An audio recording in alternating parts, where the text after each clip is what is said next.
Olá, eu me chamo Esther. E eu, Letícia. E está começando o Juridicamente Falando, podcast que conecta gerações dentro e fora da faculdade. E já lembrando vocês que se gostar desse episódio, compartilhe e comente para chegar em mais pessoas. Para a discussão de hoje, teremos um convidado muito especial, Dr. Francisco Rossi. Para a discussão de hoje, traremos temas jurídicos envolvendo também a política para contar a história e a trajetória do Dr. Rossi dentro desse meio. São mais de 5 décadas de vida pública, como passagens como prefeito, deputado federal, constituinte, secretário de Estado, candidato ao governo, entre outros. Queremos hoje fazer uma viagem por essa trajetória, conectando as suas experiências com grandes debates do direito e da política no Brasil, de ontem e de hoje. É uma honra tê-la conosco. Seja muito bem-vindo. Muito obrigado, a honra é minha. Obrigado pelo convite. Dr. Rossi, que se formou em Direito na Faculdade Unifiel em 1972 e, em seguida, já foi prefeito em Osasco desde 1973. Observando a trajetória do doutor e o direito, temos uma pergunta. O direito foi uma base para a política ou a política que levou ao direito? Eu sempre tive vocação para o direito, né? Então, as duas coisas se conjugaram. Sim. E eu me formei advogado, tirei a minha OAB, e político. A política estudantil, ela é o início da minha caminhada, e eu, sempre acompanhei política desde quando eu era criança. Então, foi uma coisa que foi tudo muito natural na minha vida. Eu não precisei forçar nenhuma situação. O senhor participou ativamente da Assembleia Nacional Constituinte como relator da subcomissão do Sistema Eleitoral e Partidos Políticos. Após tantas reformas políticas recentes, o senhor acredita que a Constituição Cidadã, de 1988, ainda é eficaz para regular a política atual ou já há um descompasso entre o texto constitucional e a realidade? Eu acho que a Constituição é boa, né? Existe essa alternativa de emendas à Constituição e é tão boa a Constituição que ela está aí e muito assim ultrajada ultimamente, né? Mas eu gosto do texto constitucional, é um pouco assim detalhista, mas em matéria jurídica, a gente gosta mesmo de definir bem as coisas para não ter a menor dúvida, né? Não ter aquela coisa da interpretação, né? Então, eu gosto e me sinto assim muito honrado, né, de ter sido constituinte e um dos relatores da Constituição. O senhor que já tinha sido prefeito de Osasco no regime militar, entre 1973 a 77, e voltou à prefeitura na década de 80, e viveu na prática essa mudança. Na sua visão, o que mudou concretamente no dia a dia de um prefeito com a nova Constituição? Olha, a política, de um modo geral, ela mudou muito, né? Antes a gente fazia política a gente tinha uma preocupação assim, de servir da melhor maneira possível as pessoas, né, o ser humano, e melhorar a vida das pessoas. E hoje, infelizmente, a gente vê muitos escândalos, né, de corrupção, coisas assim, que no meu tempo, como deputado, isso não existia, Existia, mas esporadicamente acontecia algum escândalo, né? Hoje é lugar comum, né? Nós estamos vendo o escândalo do Banco Master e já estamos aguardando os próximos capítulos em termos de outros escândalos, né? Sim. Então, é lamentável, né? É um escândalo atrás do outro e a gente se entristece vendo isso porque o político é muito mal visto pela opinião pública.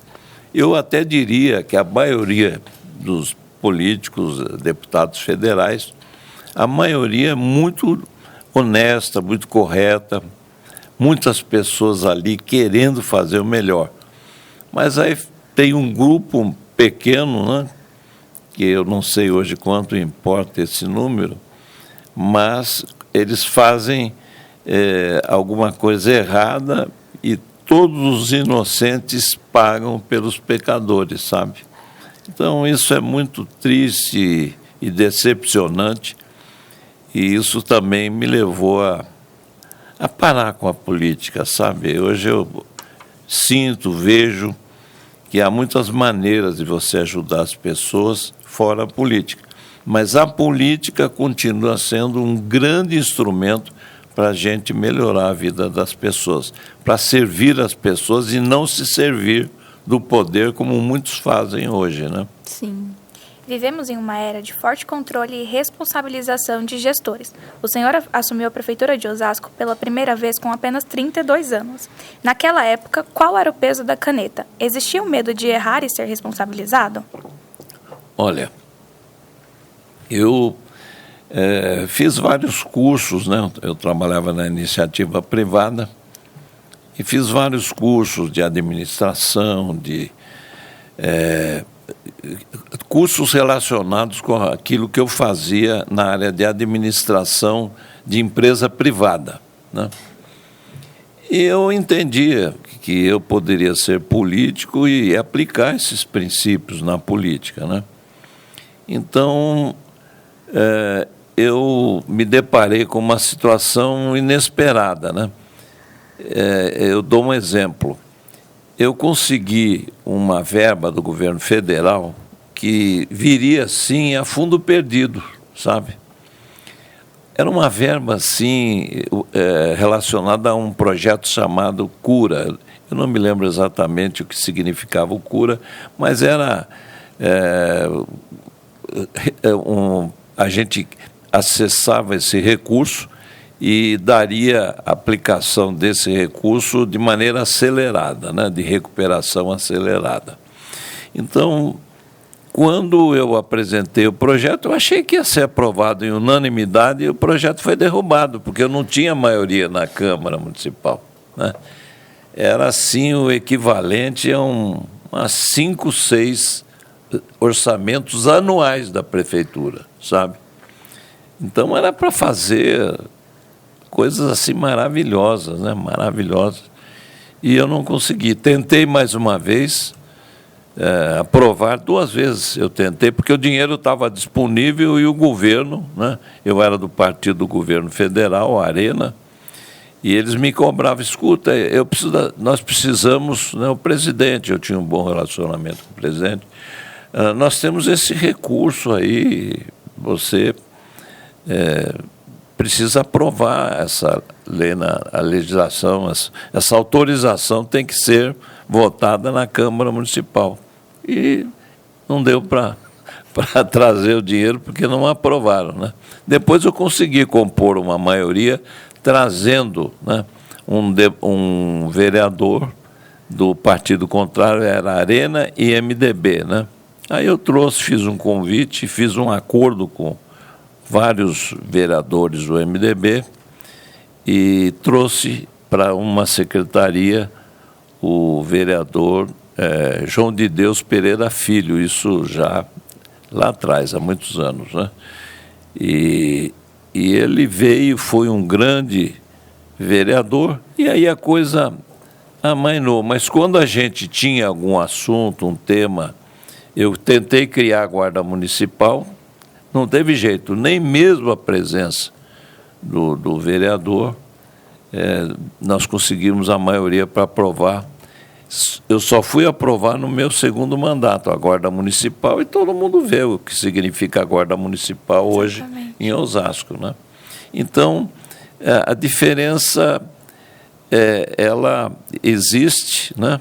Existem mecanismos de controle que, de certa forma, até engessam, sabe, o administrador público, mas eu consegui, no meu segundo mandato, já com essa legislação mais severa de controle de gastos, né? Eu consegui 2 vezes governar Osasco e fui processado, né? Mas por perseguição política. Eu dou um exemplo, eu vi que faltavam assim, 800 funcionários na Secretaria da Saúde, né? Então, eu contratei esses 800 funcionários com base e com pareceres jurídicos, né? Favoráveis, porque era uma questão assim de urgência, né? Para servir as pessoas aquilo que é a coisa mais preciosa que a pessoa tem, que é a saúde, é a vida, né? E, infelizmente, eu fui processado e, para o pessoal criar um escândalo, eles não fizeram um processo, porque eu havia contratado 800 funcionários. Eles fizeram 800 processos e eu ganhei todos. Fui inocentado em todos pelo Poder Judiciário. Então, a política, às vezes, é feita assim na base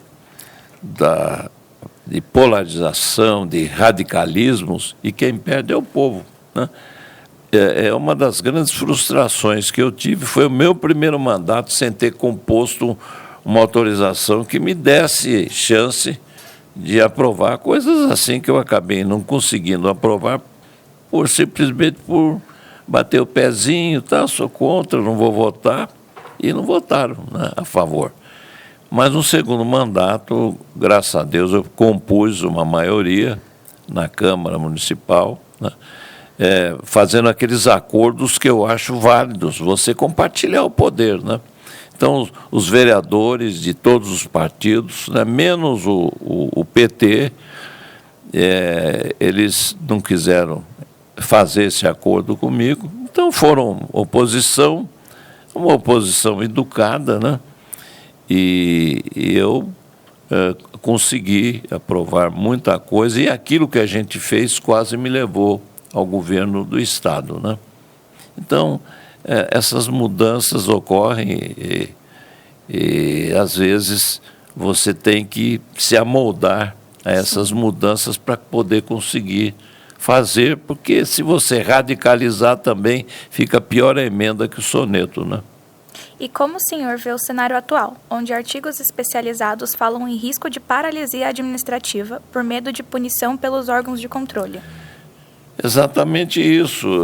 Eu estou vendo assim um exemplo na minha cara, né? Eu acho que o presidente mais honesto foi meu colega de Câmara Federal, né, o Bolsonaro, né? E ele já tinha essa fama de não se corromper, de não entrar no jogo político, né? Muito inteligente. E, na minha opinião, foi o presidente mais honesto, né? Muita gente discorda, mas eu também não estou nem preocupado, eu não vou fazer média com ninguém, né? Muita gente discorda, eu respeito, mas eu assisti de perto, né, o trabalho dele dentro da Câmara, não entrando em jogada nenhuma, né? O Brasil estava preparadíssimo para alçar voos altíssimos, né? E, de repente, perdeu a eleição e hoje está preso, que eu acho isso uma tremenda de uma injustiça, mas faz parte do jogo, né? Vamos ver agora, nessa próxima eleição, o que é que vai acontecer, né? Sobre gestão pública e responsabilidade. Como a lei pode proteger a inovação sem proteger a corrupção? Sem proteger... Como é que é? Desculpa. Como a lei pode proteger a inovação sem proteger a corrupção? Olha, a legislação, qualquer legislação que se aprove que possa significar uma proteção à corrupção, isso é algo vergonhoso, né?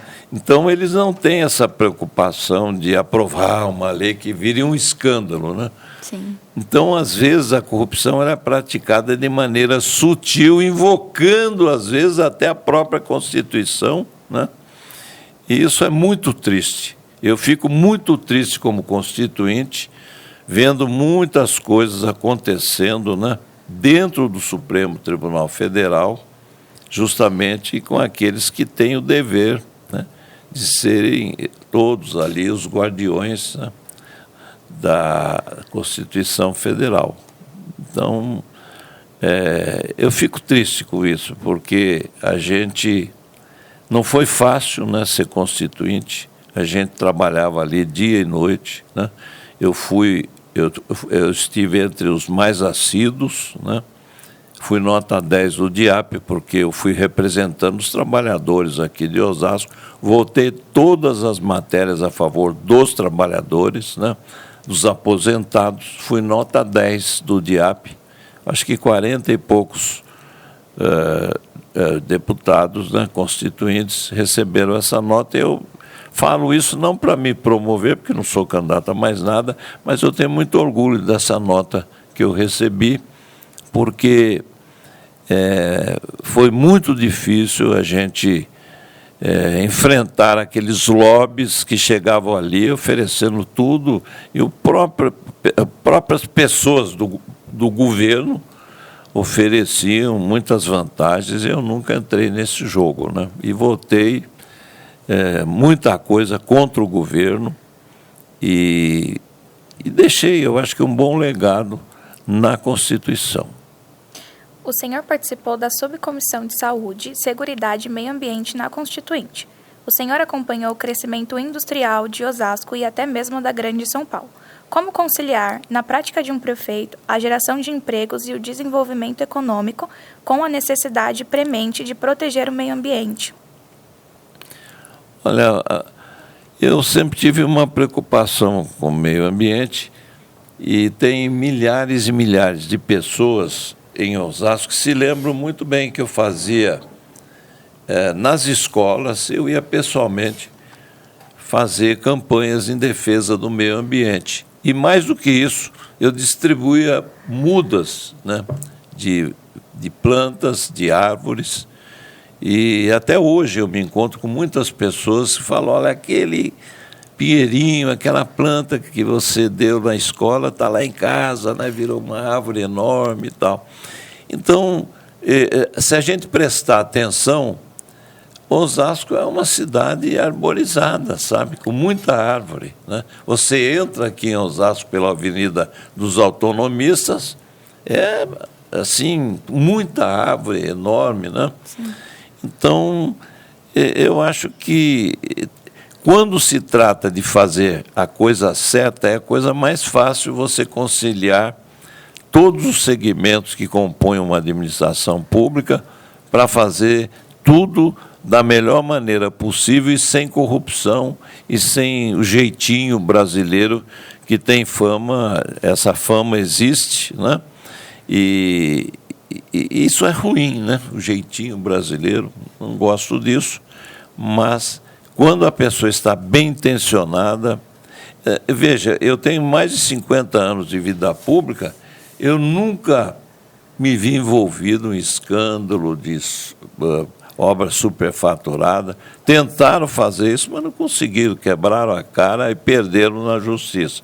Então, hoje eu posso andar de cabeça erguida em Osasco, e eu fico feliz encontrando pessoas assim, na Antônia Agu, em qualquer lugar que eu vá, eu sou bem recebido, as pessoas vêm, abraçam, se emocionam, e eu também fico emocionado.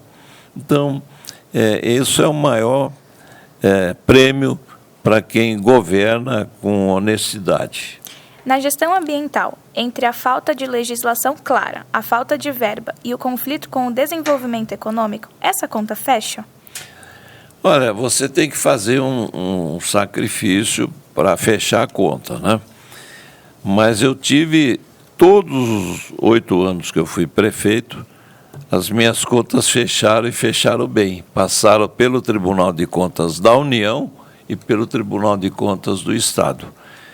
Então, todas essas contas fecharam sem que a gente pudesse fazer, sem que eu precisasse fazer cambalacho, né? Aqueles acertos espúrios que acabaram resultando até na cassação da Dilma Rousseff, que era presidente, e quis dar o jeitinho, né, em uma questão delicada, né, e de empréstimos e o uso do dinheiro público, e acabou sendo cassada, né?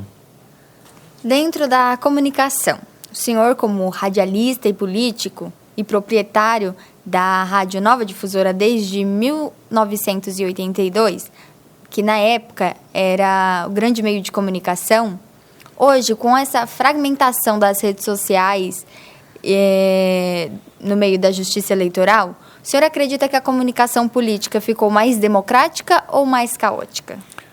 Olha, eu acho que ficou boa. A legislação, cada eleição muda, né, um pouco. Sim. Mas eu acho que essa oportunidade que se dá para pessoas dos vários segmentos sociais, né, isso é muito bom, muito democrático. E eu acho que e essa legislação que está aí oferecendo oportunidade de pessoas assim, sem grandes recursos, para ocupar um espaço no programa eleitoral, isso eu acho muito positivo. Eu aplaudo de pé. O TSE aprovou regras rígidas para o uso de inteligência artificial nas eleições de 2026, proibindo, por exemplo, a criação de conteúdos que possam distorcer a imagem de um candidato. Como alguém que entende de comunicação, o senhor acha que a Justiça Eleitoral consegue, na prática, coibir estes abusos ou a velocidade da tecnologia e sempre estará um passo à frente da lei? Olha, a lei, às vezes, ou quase sempre, ela é aprovada para consertar alguma coisa que exigia uma legislação mais clara, né? Então, mas nós vivemos num país onde as coisas não funcionam como deveriam funcionar, né? Por exemplo, eu achei que na última eleição presidencial, eu não acredito em fraude das urnas, não acredito. Eu acho que porque se houvesse fraude, não teria aprovado a maioria de deputados federais mais da direita de direita, né? Centro-direita, não seria a maioria, e é maioria, eles ganharam. Não teria aprovado a maioria no Senado, né? E ganharam, né? Os senadores mais de direita estão lá. O que eu acredito é que o processo foi, assim, muito falho. Ou seja, a Justiça Eleitoral tomou partido, né, a favor do PT e contra o Bolsonaro. Isso na cara de todo mundo, né? E a ponto de um dos... não sei se ele era o presidente, não vou nem dar o nome, que falou ao Lula, né? Ordem dada, ordem cumprida, foi mais ou menos assim, né? Num dos eventos lá do TSE que estava presente o Lula, né? Então eu acho que... E o próprio Supremo Tribunal Federal, o Barroso fez um discurso, né? Nós vencemos o bolsonarismo e tal. Então... eu acho que foi um processo assim muito equivocado, né? E essa eleição ela não expressou com muita clareza, né, a vontade da maioria. É opinião minha, eu respeito o Poder Judiciário, mas tenho o direito de não concordar, né, com coisas que acontecem no Poder Judiciário. Olhando para trás, pela sua experiência na política e campanhas, qual a sua opinião sobre migrar do corpo a corpo, a relação, a convivência pessoal com as pessoas, para este cenário de alta tecnologia e regulamentação digital? Bom, esse corpo a corpo, ele existe, tem que existir, para que o candidato seja, assim, um pouco mais conhecido, porque a rigor é difícil você conhecer, né, na intimidade o que faz um homem público, uma mulher que milita na política, que exerce algum cargo público, é muito difícil. Mas existe sim a possibilidade de uma empatia, alguma coisa que você não consegue traduzir, mas que você sente, sabe? Você tem aquela sensação de que você está lidando com pessoas sérias, pessoas que estão falando a verdade, né? E você tem a mesma sensação ao contrário. Quando você está conversando com uma pessoa e ela fala algumas coisas, você sente, né, alguma coisa te alerta de que a pessoa está mentindo, que a pessoa ela está se servindo da mentira para fazer campanha. Eu sou muito assim, eu amo a Bíblia Sagrada, eu gosto muito, e ali diz que o pai da mentira é o diabo. Está lá em João 8,44, né? Então, eu abomino, sabe, esses políticos que mentem descaradamente e o povo acredita, né? Acaba acreditando, principalmente aqueles que têm habilidade de usar as redes sociais. Mesmo na rede social, a gente percebe quem é que está falando a verdade e quem é que está mentindo. Exatamente. Sabe? Então, é uma coisa assim inexplicável. O ser humano tem essa sensibilidade, né? Por isso que as eleições elas têm mudado bastante, né? E muitas surpresas acontecem, né? E as pesquisas estão errando feio, né, nas campanhas políticas, justamente por isso, que a pessoa já não consegue mais enganar com discurso montado por uma equipe, um marqueteiro bom, né, fazendo lá o programa, e a pessoa acaba votando mais no marqueteiro, sem perceber, do que no candidato, né? Quem foi o marqueteiro? Pô, esse cara é bom, por isso que ele ganhou e tal. Não é bem assim, né? Não é assim. O povo evoluiu muito na análise dos candidatos e eu acho isso importante e eu nunca abri mão do corpo a corpo. Na última eleição, eu fui no corpo a corpo para apoiar a minha neta, que entrou no lugar da minha filha, Ana Paula, que faleceu durante a campanha, né? Apareceu um câncer e ela faleceu em 60 dias, né?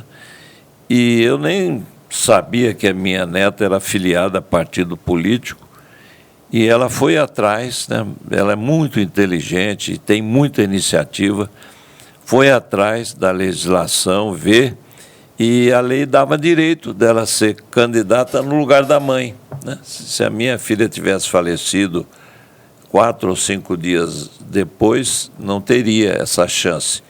E essa chance, ela levantou na legislação, ela podia, entrou e ganhou a eleição. Mas ela não tinha experiência política nenhuma e está sendo uma das vereadoras mais aclamadas aí pela opinião pública, né? E está sendo, assim, uma surpresa muito boa, né? E eu entrei nesse corpo a corpo e a vitória dela foi linda. Ela ganhou uma eleição em 16 dias, né? E foi 7ª colocada. E é um orgulho para a gente, uma alegria muito grande. E foi assim, algo assim diferente, porque no luto nós recebemos uma alegria, que foi a vitória dela, né? Foi uma choradeira no dia da vitória, um pouco de tristeza e um pouco de alegria, né? Então, é isso. O senhor disputou o governo de São Paulo em 94 e 98. Em 98, chegou a estar tecnicamente empatado com Mário Covas no início da campanha. O que passa na cabeça de um candidato que disputa um cargo majoritário e não vence? Hoje, olhando para trás, o senhor enxerga essas campanhas como aprendizado ou como oportunidades perdidas? Não, oportunidades perdidas não. Eu ganhei as oportunidades porque eu fui à luta, acreditei que dava para ganhar e quase cheguei lá, né? Então, tive milhões de votos na campanha que eu fui para o segundo turno com o Covas, eu tive quase 7 milhões de votos, né? Então, poucas pessoas no Brasil experimentaram ter essa quantidade de pessoas confiando, né, nela. Então, eu tenho uma sensação de vitória mesmo, porque o partido era pequeno, não tinha dinheiro para fazer campanha, não tinha fundo partidário, que é outro negócio que eu não concordo, né? Essa montanha de dinheiro que se gasta aí em eleição, né? E que está na lei, é um direito, né? Dos partidos terem esse dinheiro, né? Então, eu, francamente, eu me sinto um vitorioso, sabe? Não tenho sensação de derrota, mas de vitória. O TSE também aprovou para 2026 a destinação proporcional de tempo de TV e fundo partidário para candidatos indígenas pela primeira vez na história. Considerando sua longa carreira, o que o senhor acha desse tipo de ação e afirmativa no processo eleitoral? Elas são o caminho para a representatividade? Olha, a gente já viu essa legislação que contempla assim, alguns segmentos, elas têm um risco, né? Eu, por exemplo, eu fui contra aquela verba que dá direito ao deputado federal, e mesmo os estaduais, e agora até vereadores fazem isso, de ter direito a ter uma verba para distribuir, né, para quem eles quiserem, né? Então, eu sempre dizia, eu sou contra, por quê? Porque isso pode gerar corrupção. E é o que a gente está vendo, né? 3 deputados foram cassados essa semana porque pegaram o dinheiro, né, dessa verba e fizeram um acordo, olha, essa verba aqui vai para você, mas eu quero um X e tal, né? E houve o processo e a Justiça Eleitoral, com razão, cassou, né, esses deputados. Então, eu acho que é importante você estimular as mulheres, né, a disputar a eleição, indígenas, todos os segmentos, sabe? E ter mecanismos que têm que ser assim observados para não fazer assim marotagem, né? Por exemplo,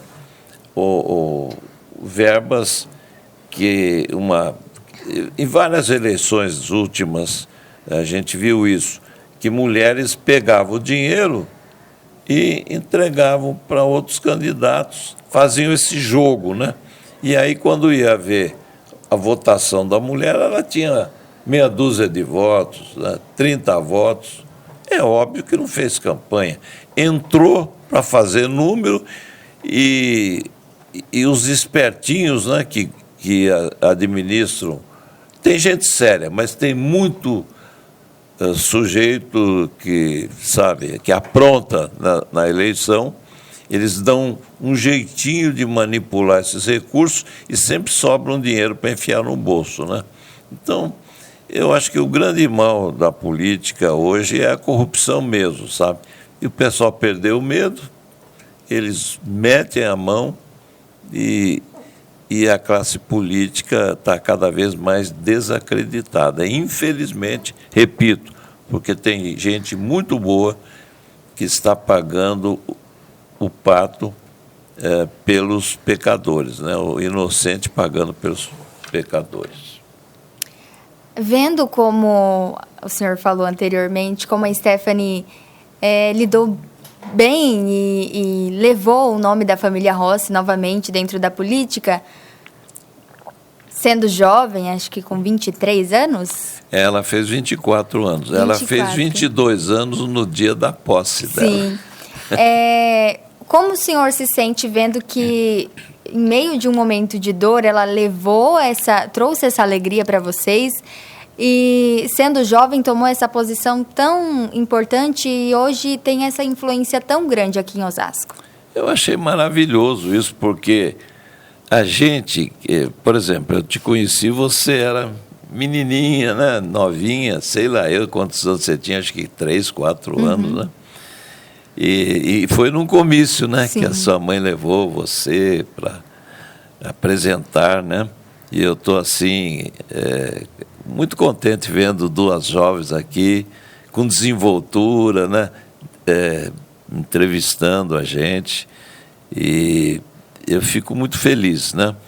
Então, a gente, quando eu vejo a minha neta, assim, com muito orgulho, sabe? Com muito orgulho, ela está honrando os votos que recebeu e está buscando ela ser a Stephanie, porque ela nunca vai ser Ana Paula, nunca vai ser Francisco Rossi, mas ela tem ela abraçou esses princípios, né, que nós abraçamos, eu, minha esposa, que foi vice-prefeita 2 vezes, né? Nunca aconteceu isso aqui na cidade. Eu fui 2 vezes prefeito e anos depois ela foi vice-prefeita do Rogério Lins 2 vezes, né? Então isso, a minha esposa também, sabe, me enche de orgulho. Eu amo muito a minha esposa.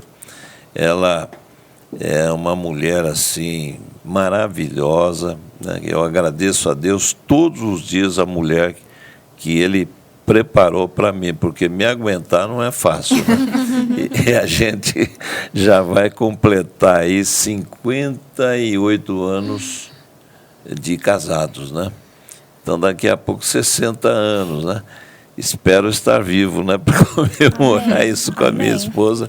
Mas quando a gente vê as pessoas honrando, né, os votos recebidos, a gente fica muito feliz, né? Eu estou feliz com a Stephanie, estou feliz com a minha esposa e com as pessoas que eu apoiei, sabe? Eu apoiei todo mundo, todos os prefeitos fizeram a sua parte, né? Eu sou bem relacionado com todos e bola para frente, né?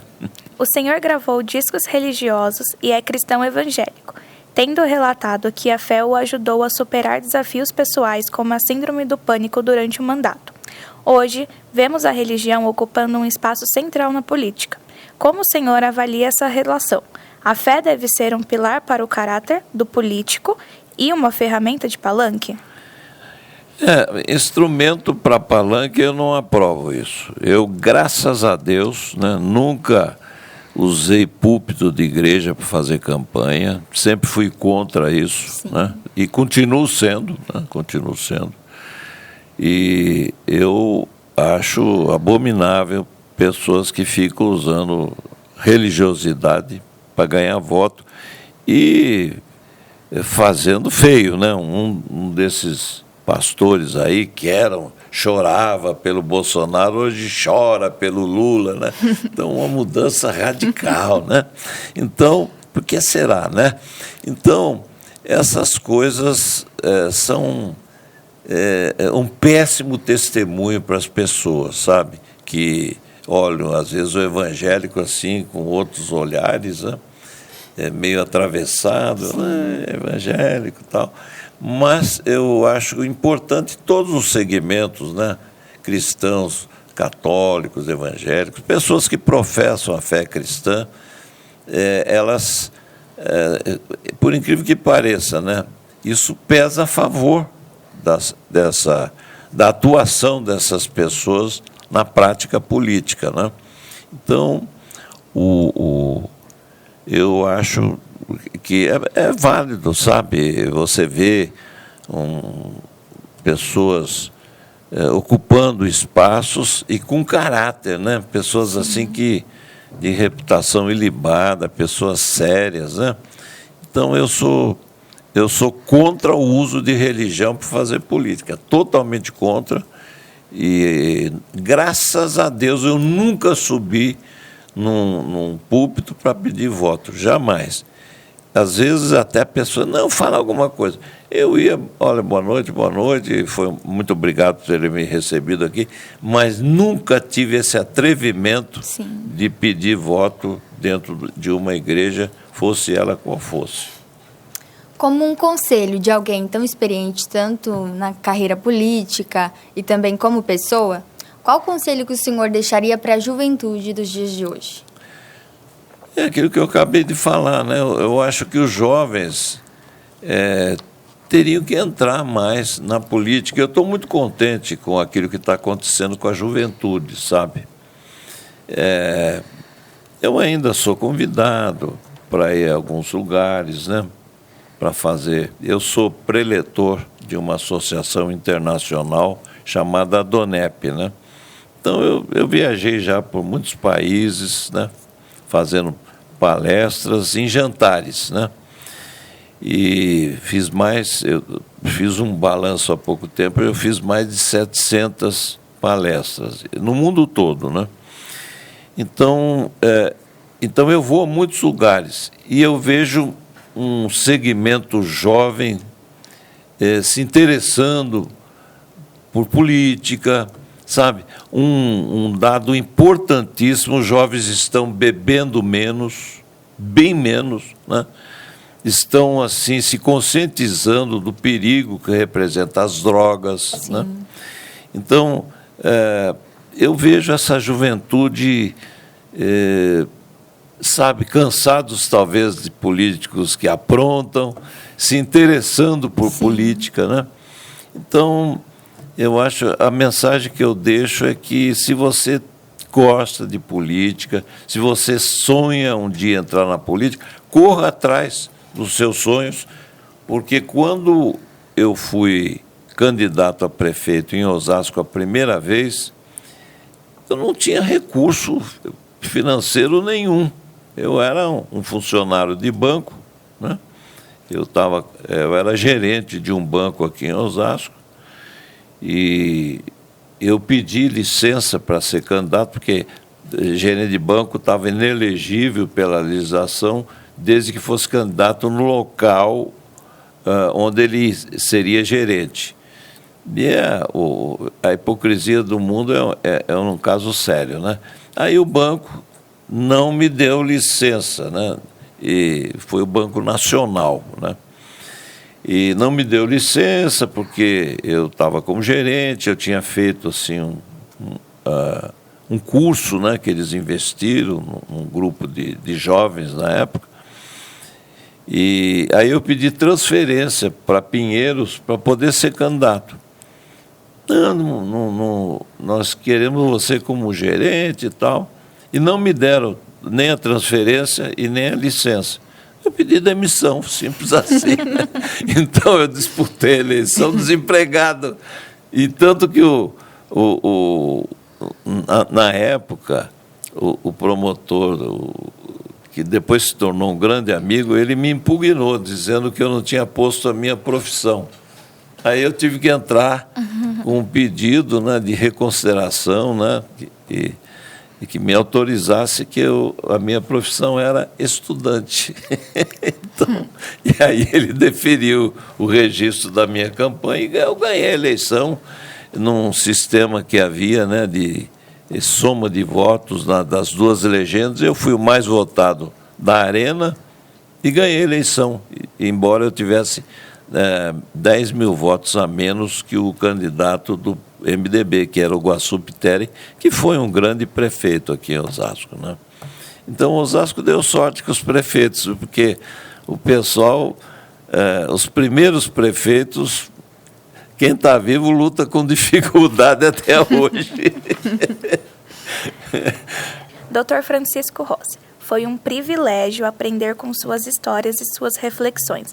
Nós agradecemos imensamente pela sua disponibilidade e generosidade de estar aqui gravando conosco hoje. Nós somos extremamente gratas e esperamos que esse episódio também tenha sido útil para você e que futuramente o senhor possa retomar e gravar outros episódios conosco. Eu estou muito honrado também por ter sido entrevistado por vocês, que são jovens, e vocês fazem parte desses jovens que estão fora da curva, e eu espero que seja a maioria logo, logo, né? Vocês estão se aprimorando naquilo que vocês gostam, e tem um plus aí, vocês estão no direito e estão na comunicação, né? E olha, os maiores comunicadores, eles são todos, ou quase todos, formados em direito, né? Então, sabe se conter, né? A gente dá uma vontade de falar algumas coisas, mas a gente segura porque, né, as coisas não são tão à vontade como alguns anos, né, passados. Mas é a vida. Muito obrigado pela oportunidade e eu cumprimento todos os responsáveis pelo programa. O jovem, como é? Bruno, está aí o Bruno, a Ana, acho que é a Ana, né, que estava aí fotografando a gente. Eu saí encantado daqui pela escola, pelas instalações, pelo gigantismo desse investimento feito aqui em Osasco. Osasco precisa conhecer mais, né, isso que se faz aqui. Maravilha, parabéns para vocês, viu? Obrigado. E você aí do outro lado que acompanhou até o final desse episódio, desejamos ter levado conhecimento até você e esperamos você no próximo episódio.